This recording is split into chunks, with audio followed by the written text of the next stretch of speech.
नमस्कार, श्री स्वामी समर्थ। यावर्षी खूपच छान योग जुळून आला आहे। मकर संक्रांत आणि षष्ठीला एकादशी एकाच दिवशी आली आहे।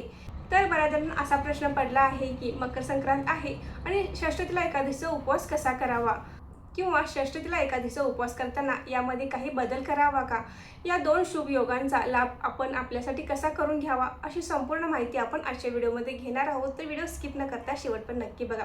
नमस्कार मैत्रिणींनो, मी सारिका भक्ती विश्वमध्ये तुमचे मनापासून स्वागत करते। 2026 मध्ये मकर संक्रांत हा सण बुधवार दिनांक 14 जानेवारीला आलेला आहे आणि याच दिवशी षष्ठीला एकादशी देखील आली आहे। हा योग 11 वर्षानंतर आलेला आहे। म्हणजे षष्ठीला एकादशी आणि मकर संक्रांत ही 11 वर्षानंतर परत एकदा एकत्र आली आहे। तर मकर संक्रांत सण साजरा करत असताना आपण षष्ठीला एकादशी करावी का? तर ज्यावेळी अशा दोन शुभ तिथी एकत्र येतात, असे दोन योग एकत्र येतात, त्यावेळी आपण एकादशीच्या व्रताला प्राधान्य देणे आवश्यक आहे।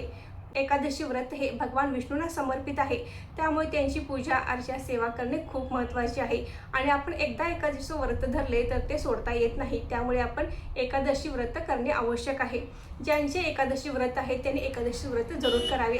त्याचबरोबर स्त्रियांनी मकर संक्रांतीचे सुगड पूजन किंवा हळदी कुंकवाचा कार्यक्रम हा मकर संक्रांती दिवशी करणे आवश्यकच आहे, कारण तोही सुवासिनींचा सण आहे आणि वर्षातून एकदाच हा सण केला जातो। त्यामुळे मकर संक्रांतीच्या नियमाप्रमाणे साजरी करायची आहे आणि ज्यांचा एकादशीचा उपवास आहे त्यांनी एकादशीचा उपवास करायचा आहे आणि तो दुसऱ्या दिवशी सोडायचा आहे।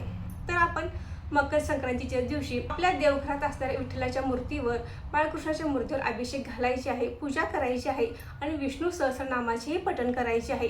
आणि आपल्या नियोजित वेळेनुसार म्हणजे सकाळी किंवा संध्याकाळी तुम्ही सुगड पूजन करू शकता।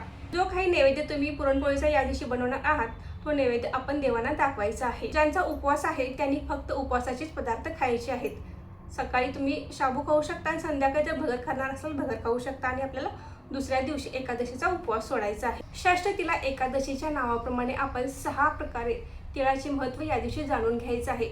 6 प्रकारे आपण तिळाचा उपयोग करायचा आहे। म्हणजे आपण सकाळी आंघोळ करताना आंघोळीच्या पाण्यामध्ये तीळ टाकून आंघोळ करायची आहे। या दिवशी तिळाचे हवन देखील करायचे आहे, तीळ तर्पण देखील करायचे आहे, म्हणजे आपण पितरांसाठी हा विधी करायचा आहे। त्यानंतर आपण तीळ भक्षण करायचं आहे आणि तीळ दान करायचं आहे। मकर संक्रांती या सणाला दान धर्माला विशेष महत्त्व आहे।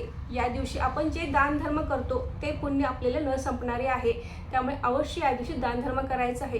तिळाचं तर दान आपण करायचं आहे, त्याचबरोबर आपण गरजूंना अन्नदान, वस्त्रदान किंवा उबदार कपड्यांचे देखील दान आपण या दिवशी करू शकतो। अशाप्रमाणे आपण मकर संक्रांत आणि षष्ठीला एकादशी साजरी करायची आहे।